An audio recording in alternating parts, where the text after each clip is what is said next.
Hello friends, मैं रोशन गिरी। जिस तरीके से हम लोग क्लास 6 का एनसीईआरटी कवर कर रहे थे, क्योंकि अब ज़्यादा टाइम नहीं है बीपीएससी का नोटिफिकेशन देने के लिए। ठीक है, वो लगभग आने वाले 15-20 दिनों के अंदर 67 बीपीएससी का नोटिफिकेशन दे देगा और इसका एग्ज़ाम लगभग दिसंबर तक होने की संभावना है, अगर कोरोना कुछ बीच में गड़बड़ी ना करे तो। ठीक है, तो हम लोग आज क्लास 6 का जो अध्याय 6 है वो कंप्लीट करेंगे। ठीक है, क्या नाम है चैप्टर का? तो राज्य, राजा और एक प्राचीन गणराज्य। क्या नाम है इसका? राज्य, राजा और एक प्राचीन गणराज्य। ठीक है, कुछ लोग शासक कैसे बने?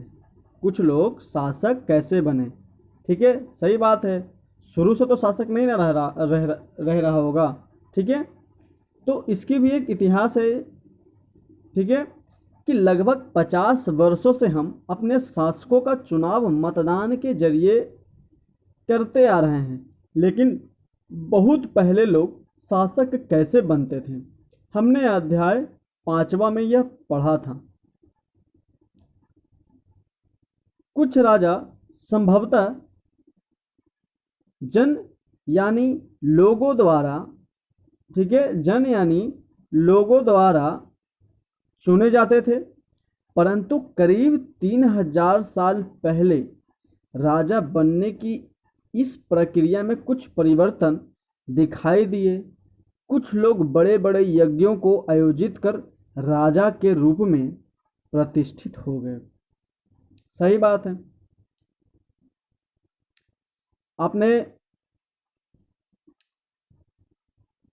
अश्वमेध यज्ञ के बारे में सुना हो। ठीक है, अश्वमेध यज्ञ के बारे में आप लोग जो है वो सुने होंगे। ठीक है, कि जो है अश्वमेध यज्ञ एक ऐसा ही आयोजन था, इसमें एक घोड़े को राजा के लोगों की देख रेख में स्वतंत्र विचरण के लिए छोड़ दिया जाता था, और इस घोड़े को किसी दूसरे राजा ने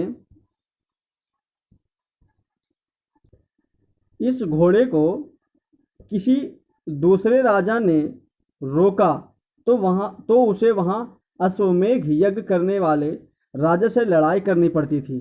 समझ रहे हैं ना आप? ठीक है, अगर उन्होंने घोड़े को जाने दिया तो इसका मतलब यह होता था कि अश्वमेध यज्ञ, ठीक है, अश्वमेध यज्ञ करने वाला राजा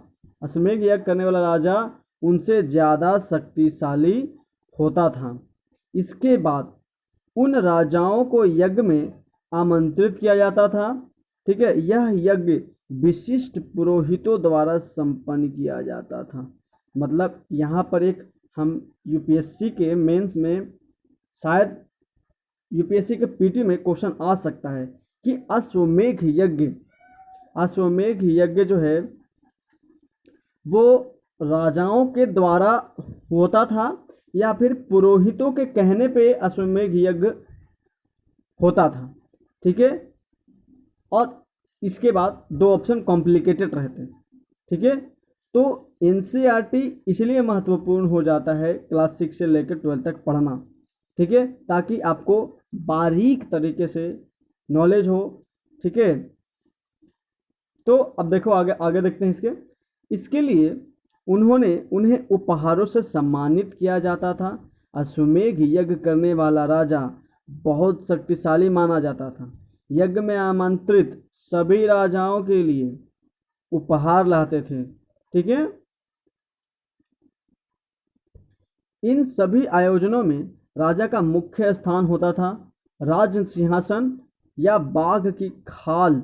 समझ लीजिए, यहाँ पे देख लीजिएगा, इंपॉर्टेंट चीज़ है यहाँ पर। ठीक है, उसे राज सिंहासन या फिर बाघ की खाल के एक विशेष आसन पर बिठाया जाता था, और युद्ध क्षेत्र में राजा का सारथी ही उसका सहचर होता था।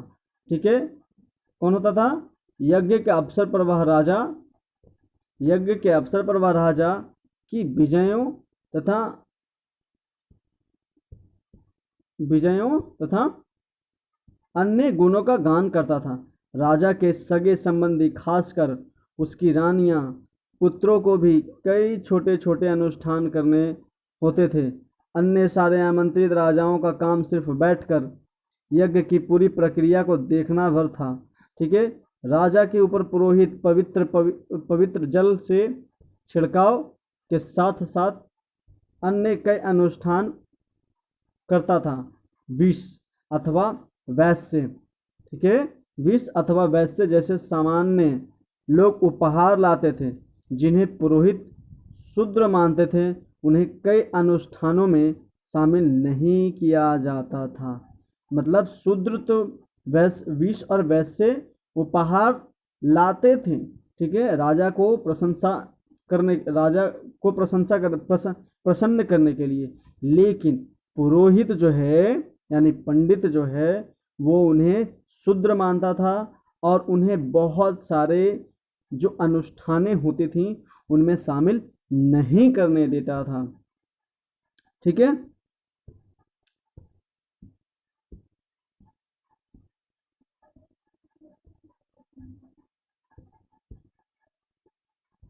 अब देखते हैं हम लोग आगे। इस समय उत्तर में खासकर गंगा यमुना क्षेत्र में कई ग्रंथ रचे गए। ठीक है। ऋग्वेद के बाद, ठीक है, रचे होने के कारण ये उत्तर वैदिक ग्रंथ कहे जाते हैं। यानी ऋग्वेद सबसे पहले आया और ऋग्वेद के बाद का जो भी वेद है, ठीक है, वो वैदिक ग्रंथ कहे जाते हैं।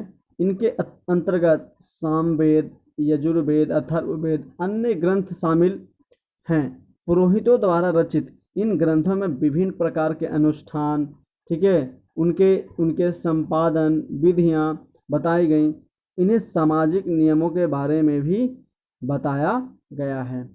उस समाज में कई समूह थे, जिनमें पुरोहित, योद्धा, कृषक, पशुपालक, व्यापारी, शिल्पकार, श्रमिक, मछली पकड़ने वाले तथा जंगल में रहने वाले लोग भी शामिल थे। जहाँ कुछ पुरोहित, योद्धा वैभवशाली थे, ठीक है, वहीं कुछ कृषक, व्यापारी भी धनवान थे। दूसरी ओर पशुपालक, शिल्पकार, श्रमिक, मछली पकड़ने वाले, शिकारी तथा भोजन संग्राहक निर्धन थे। ठीक है, याद रखिएगा, जो भोजन संग्राहक किसे बोला जाता है? आखेटक को भी बोला जाता है। ठीक है, ध्यान रखिएगा, भोजन संग्राहक, शिकारी। ठीक है। पुरोहितों ने लोगों को 4 वर्णों में विभाजित किया, जिन्हें वर्ण कहा जाता है। उनके अनुसार प्रत्येक वर्ण के अलग अलग कार्य निर्धारित होते थे। पहला वर्ण ब्राह्मणों का था। उनके काम क्या थे? वेदों का अध्ययन या अध्यापन और यज्ञ करना था। ये काम था ब्राह्मण का, यानी जिनके लिए उन्हें उपहार मिलता था। दूसरे स्थान शासकों का था, जिन्हें क्षत्रिय कहा जाता है। याद रखिएगा, उनका काम युद्ध करना और लोगों की रक्षा करना था। ठीक है। तीसरा स्थान पर विष या वैश्य था। इनमें कृषक, पशुपालक और व्यापारी आते थे। ठीक है। क्षत्रिय और वैश्य दोनों को ही यज्ञ करने का अधिकार प्राप्त था। ठीक है, दोनों को ही। याद रखिएगा, क्षत्रिय एक तो ये है कि जो ब्राह्मण है, जो पुरोहित थे, वैश्य को शूद्र मानते थे और बहुत सारे अनुष्ठानों में उन्हें शामिल नहीं होने दिया करते थे। लेकिन क्षत्रिय और वैश्य दोनों को ही यज्ञ करने का अधिकार प्राप्त था। ये यूपीएससी में क्वेश्चन आ सकता है पीटी में। ठीक है, कि आप किस तरीके से बोल सकते हैं कि वैश्य को यानी शूद्रों को महत्व नहीं दिया जाता था पहले। ठीक है, तो वहाँ पर 2 ऑप्शन आपको दे सकता है कॉम्प्लिकेटेड करके, कि पुरोहित जो है वो जो भी अश्वमेध यज्ञ होता था उनमें जो महत्वपूर्ण अनुष्ठानें होती थी, उन अनुष्ठानों में जो है वो वैश्य को शूद्र मान करके उनको शामिल नहीं होने देते थे। ठीक है, और जबकि यहाँ पर क्या लिखा हुआ है, दूसरा में क्या लिखा हुआ है कि क्षत्रिय और वैश्य दोनों को ही यज्ञ करने का अधिकार प्राप्त था। याद रखिएगा। ठीक है। अंतिम स्थान शूद्रों का था। इनका काम अन्य 3 वर्णों की सेवा करना था। इन्हें कोई अनुष्ठान करने का अधिकार नहीं था। प्रायः औरतों को भी शूद्रों के समान माना गया। महिलाओं और शूद्रों को वेदों का अध्ययन अस्वीकार अधिकार नहीं था। ठीक है। जनपद, अब जनपद के बारे में जानेंगे हम लोग। जनपद क्या होता है? तो महायज्ञों को करने वाले राजा अब जन के राजा ना होकर जनपदों के राजा माने जाने लगे। यानी जनपद का शाब्दिक अर्थ यानी जन के बसने की जगह। ठीक है, जन के बसने की जगह होता है। ठीक है, जन के बसने की जगह होता है। कुछ महत्वपूर्ण जनपद दिखाए गए हैं मानचित्र नंबर 4 में। ठीक है, तो मानचित्र नंबर 4 कहाँ है, हम लोग देख लेते हैं। मानचित्र नंबर, ये रहा मानचित्र नंबर आपका 4। ठीक है, ये रहा मानचित्र नंबर 4। हम लोग देखेंगे इसको, पहले ये देख लेते हैं। तो पुरातत्ववेदों ने इन जनपदों की कई बस्तियां की खुदाई की हैं। दिल्ली में पुराना किला, उत्तर प्रदेश में मेरठ के पास हस्तिनापुर, यानी दिल्ली के में पुराना किला और उत्तर प्रदेश में मेरठ के पास हस्तिनापुर, और एटा के पास, यानी एटा के पास अंतरजी खेड़ा। कौन खेड़ा? अंतररंजी खेड़ा इनमें प्रमुख है। और खुदाई से पता चला है कि लोग झोपड़ियों में रहते थे और मवेशियों तथा अन्य जानवरों को पालते थे। वे चावल, गेहूं, धान, जौ, दालें, गन्ना, तिल, सरसों जैसी फसलें उगाते थे। याद रखिएगा। ठीक है, अब यहाँ पर साइड में क्या लिखा हुआ है देख लेते हैं। घूसर पात्र, ये घूसर पात्र है। ठीक है, और घूसर पात्र क्या है कि इस तरह के पात्रों में ज़्यादातर थालियाँ और कटोरियाँ ही मिली हैं। यह पात्र बहुत ही पतली सतह के, सुंदर और चिकने हैं। शायद इसका प्रयोग खास मौके पर महत्वपूर्ण लोगों को भोजन परोसने के लिए किया जाता था। ठीक है, लोग मिट्टी के बर्तन बनाते थे और इनमें कुछ घूसर और कुछ लाल रंग के होते थे। इन पुरास्थलों में कुछ विशेष प्रकार के बर्तन मिले हैं जिन्हें चित्रित घूसर पात्र कहा गया है, के रूप में जाना जाता है। और जैसा कि इनके नाम से ही स्पष्ट है कि इन बर्तनों पर चित्रकारी की गई है। ठीक है, ये आमतौर पर सरल रेखाओं तथा ज्यामितीय आकृति के रूप में हैं। याद रखिएगा, इंपॉर्टेंट है। अब महाजनपद क्या देखेंगे हम लोग? अब महाजनपद देखेंगे। ठीक है, यह रहा हमारा महाजनपद। करीब 2500 साल पहले कुछ जनपद अधिक महत्वपूर्ण हो गए, इन्हें महाजनपद कहा जाने लगा। मानचित्र 4 में कुछ महाजनपदों को दिखाया गया है। अधिकतर महाजनपदों की एक राजधानी होती थी। कई राजधानियों में किलेबंदी की गई थी, अर्थात इनके चारों ओर लकड़ी, ईंटें या पत्थर की ऊंची दीवारें बनाई गई थी। ऐसा लगता है कि लोगों ने अन्य राजाओं के आक्रमण से डरकर अपनी सुरक्षा के लिए इन किलों का निर्माण किया। कुछ राजा अपनी राजधानी के लिए चारों ओर विशाल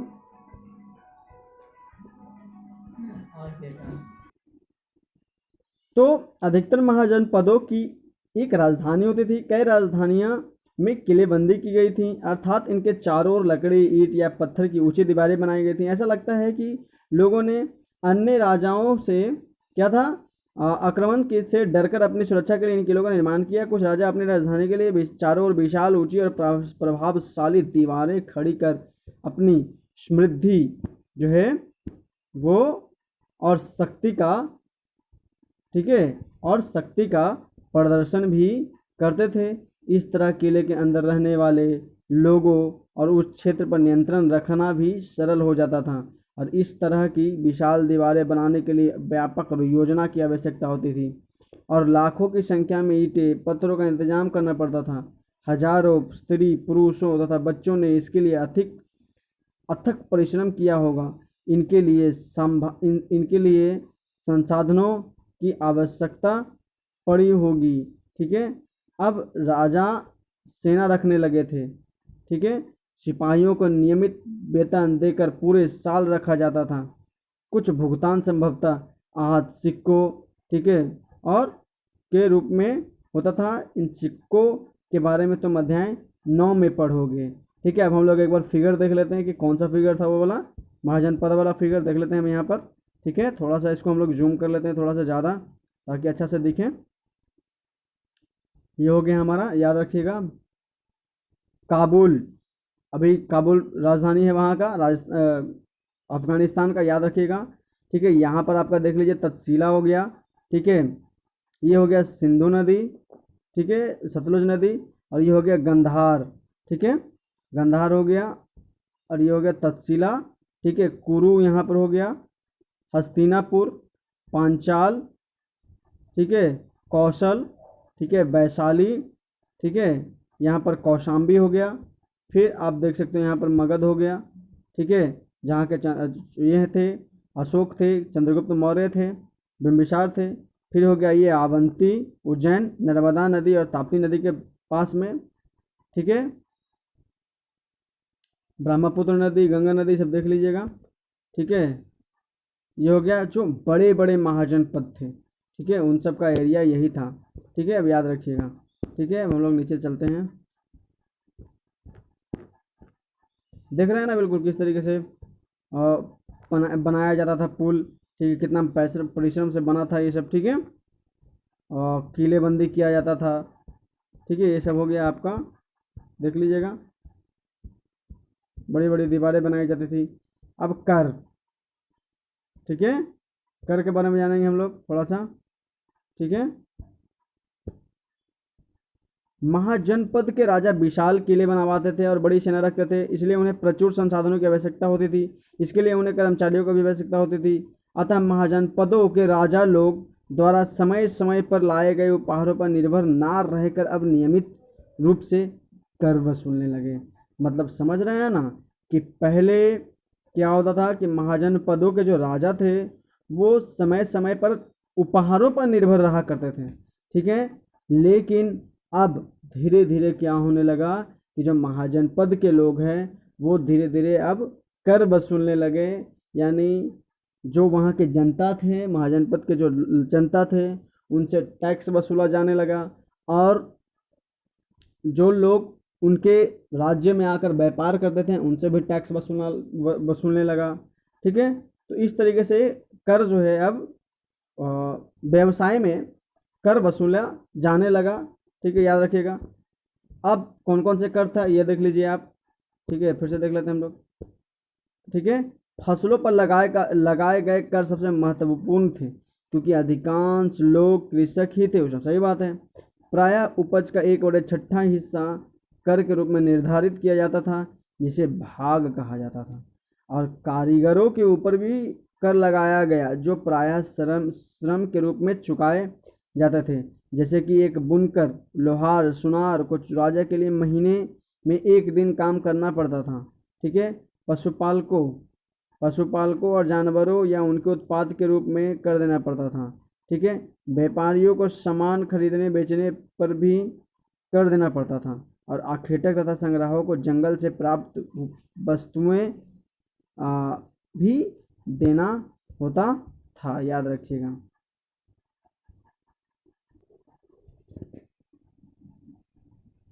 कृषि में परिवर्तन। ठीक है। इस युग में कृषि के क्षेत्र में 2 बड़े परिवर्तन आए।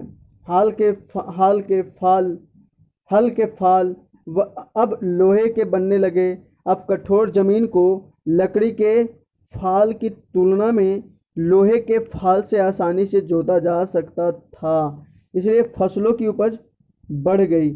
ठीक है। दूसरे लोगों ने धान के पौधे को रोपण शुरू किया, अर्थात खेतों में बीज छिड़ककर धान उपजाने के बजाय, ठीक है, बजाय पौधे को तैयार कर उनका रोपण शुरू किया।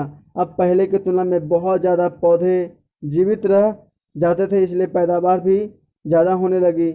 इसमें कमर तोड़ परिश्रम लगता था। ये काम ज़्यादातर दास दासी, भूमिहीन, खेतिहर मजदूर, यानी जो कमकार थे, ठीक है, वो किया करते थे। याद रखिएगा, ठीक है। अब सूक्ष्म निरीक्षण, ठीक है। सूक्ष्म निरीक्षण, मगध में कैसा सूक्ष्म निरीक्षण होता था।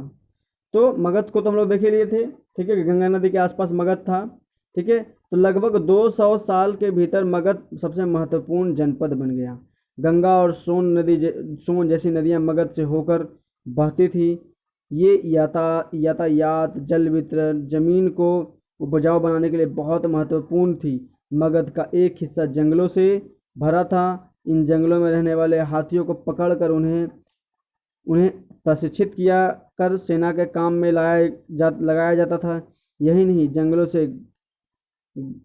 से घर, गाड़ियाँ, ठीक है, जंगलों से क्या, घर, गाड़ियाँ तथा रथ बनाने के लिए लकड़ियाँ मिलती थी। इसके अलावा इस क्षेत्र में लौह अयस्क की खदान हो, हाँ, मजबूत औजार, ठीक है, और हथियार बनाने के लिए महत्वपूर्ण, बहुत उपयोगी था। मगध में 2 बहुत ही शक्तिशाली शासक बिम्बिसार तथा अजातशत्रु हुए। अन्य जनपद को जीतने के लिए हर संभव साधन अपनाते थे। महाजनपद एक और महत्वपूर्ण शासक थे। उन्होंने अपने नियंत्रण का क्षेत्र इस उपमहाद्वीप के उत्तर पश्चिमी भाग तक फैला लिया था और बिहार के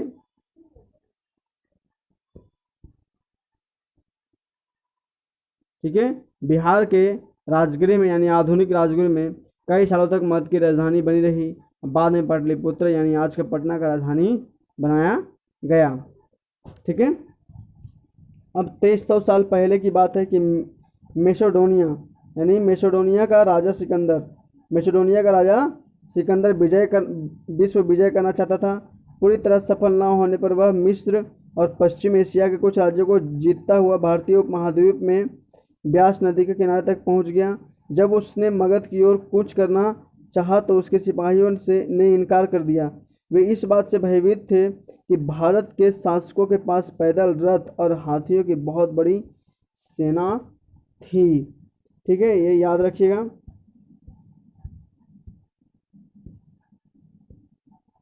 ठीक है, बज्जी के बारे में पढ़ेंगे।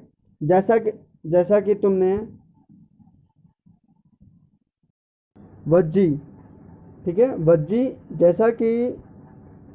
जैसा कि तुमने ऊपर पढ़ा, मगध एक शक्तिशाली राज्य बन गया था। उसके नज़दीक ही वज्जे राज्य था जिसकी राजधानी वैशाली थी, यानी बिहार थी। यहाँ एक अलग किस्म की शासन व्यवस्था थी जिसे गण या संघ कहते थे, ठीक है, जिसे गण या संघ कहते थे। मतलब समझ रहे हो कि मगध एक शक्तिशाली राज्य बन गया था उस टाइम, और उसके बिल्कुल नज़दीक ही वज्जे राज्य भी था, ठीक है, जिसकी राजधानी वैशाली थी। और यहाँ एक अलग किस्म की शासन व्यवस्था थी जिसे गण या संघ कहते थे, ठीक है। गण या संघ में कई शासक होते थे। कभी कभी लोग एक साथ शासन करते थे जिसमें एक प्रत्येक व्यक्ति राजा कहलाता था। ये सभी राजा विभिन्न अनुष्ठानों को एक साथ संपन्न करते थे और सभाओं में बैठकर ये बातचीत, बहस और वाद विवाद के जरिए तय करते थे कि आगे क्या करना है और किस तरह का करना है, ठीक है। शत्रुओं के आक्रमण से निपटने के लिए वे मिलकर चर्चाएं करते थे। स्त्रियां, दास तथा कमकार इन सभाओं में हिस्सा नहीं ले सकते थे। ये होते थे वज्जी में। वज्जी यानी वैशाली में, वैशाली अभी कहाँ है, बिल्कुल आपका बिहार में, ठीक है। तो बुद्ध तथा महावीर, जिनके बारे में तुम अध्याय 7 में पढ़ोगे, दोनों ही गण या संघ से संबंधित थे। ये बौद्ध साहित्य में संघ के जीवन का बहुत ही सजीव वर्णन मिला है। वज्जी संघ का वर्णन दीघ निकाय से लिया गया है। दीघ निकाय एक प्रसिद्ध बौद्ध ग्रंथ है जिसमें जिसमें बुद्ध के कई व्याख्यान दिए गए हैं। इन्हें करीब 2300 साल पहले लिखा गया था। ठीक है, 2300 साल पहले लिखा गया था। अजातशत्रु और बज्जी संघ, अजातशत्रु और बज्जी संघ, अजातशत्रु बज्जी संघ पर आक्रमण करना चाहते थे। उन्होंने अपने मंत्री वस्कार को बुद्ध के पास सलाह के लिए भेजा था। बुद्ध ने उनसे पूछा कि क्या बज्जी सभाएं नियमित रूप से होती हैं तथा उनमें सभी सदस्य उपस्थित होते हैं। जब उन्हें पता चला कि ऐसा होता है तो उन्होंने कहा कि बज्जीवासी तब तक उन्नति करते रहेंगे जब तक वे पूर्ण और नियमित सभाएं करते रहेंगे, आपस में मिलजुल कर काम करते रहेंगे, पारंपरिक नियमों का पालन करते रहेंगे, बड़ों का सम्मान समर्थन उनकी बातों पर ध्यान देते होंगे। ठीक है, तब तक उन्हें कुछ नहीं हो सकता। ठीक है, वज्जी महिलाओं को जोर जबरदस्ती नहीं करेंगे, उन्हें बंधक नहीं बनाएंगे, शहरों तथा गांवों में चैत्यों का रख रखाव करेंगे, विभिन्न मतावलंबी संतों का सम्मान करेंगे, उनके आने या जाने पर कोई रोक नहीं लगाएंगे। ठीक है, कई शक्तिशाली राजा इन संघों को जीतना चाहते थे। इसके बावजूद उनका राज्य अब से लगभग 1500 साल पहले तक चलता रहा। उसके बाद गुप्त शासकों ने गण और संघ पर विजय प्राप्त कर उन्हें अपने राज्य में शामिल किया। ठीक है, इनके बारे में तुम अध्याय 11 में पढ़ोगे। मतलब बज्जी जो आपका था अजातशत्रु, ठीक है, उसको भगवान बुद्ध मतलब बताए थे कि ये तब तक रहेंगे जब तक मतलब जो है कभी किसी को हानि नहीं पहुंचाएंगे, कभी किसी को दिक्कत नहीं करेंगे, तब तक वो रहेंगे। और ऐसा करते करते वो कितना दिन तक रहा, 1500 सालों तक रहा। और इसके बाद गुप्त शासकों ने गण और संघ पर विजय प्राप्त कर उन्हें अपने राज्य में शामिल कर लिया अन्यत्र। ठीक है, अपने एटलस में यूनान और एथेंस को ढूंढो। लगभग 25 साल पहले एथेंस के लोगों ने एक शासन व्यवस्था की स्थापना की थी जिसे प्रजातंत्र या गणतंत्र कहते हैं। यह व्यवस्था लगभग 200 सालों तक चली। इसमें 30 साल से ऊपर के सभी पुरुषों को पूर्ण नागरिकता प्राप्त थी जो दास नहीं थे। वह एक सभा थी जो महत्वपूर्ण विषयों पर निर्णय लेने के लिए साल भर में कम से कम 40 बार बुलाई जाती थी। ठीक है, इन सभा में सभी नागरिक भाग ले सकते थे। शासन के कई पदों पर नियुक्तियां लॉटरियां द्वारा की जाती थी। सभी नागरिकों को सेना और नौसेना में अपनी सेवाएं देनी होती थी। औरतों को नागरिकों का दर्जा नहीं मिलता था। आप समझ रहे हैं ना, ये याद रखिएगा, औरतों को नागरिक का दर्जा नहीं मिलता था। व्यापारी और शिल्पकार के रूप में एथेंस में रहने और काम करने वाले बहुत से विदेशियों को भी नागरिक अधिकार नहीं मिले थे। एथेंस में खदानी, खेतों, घरों और कार्यशाला में काम कर रहे दासों को भी नागरिक अधिकार नहीं मिले थे। हो गया आपका चैप्टर कंप्लीट।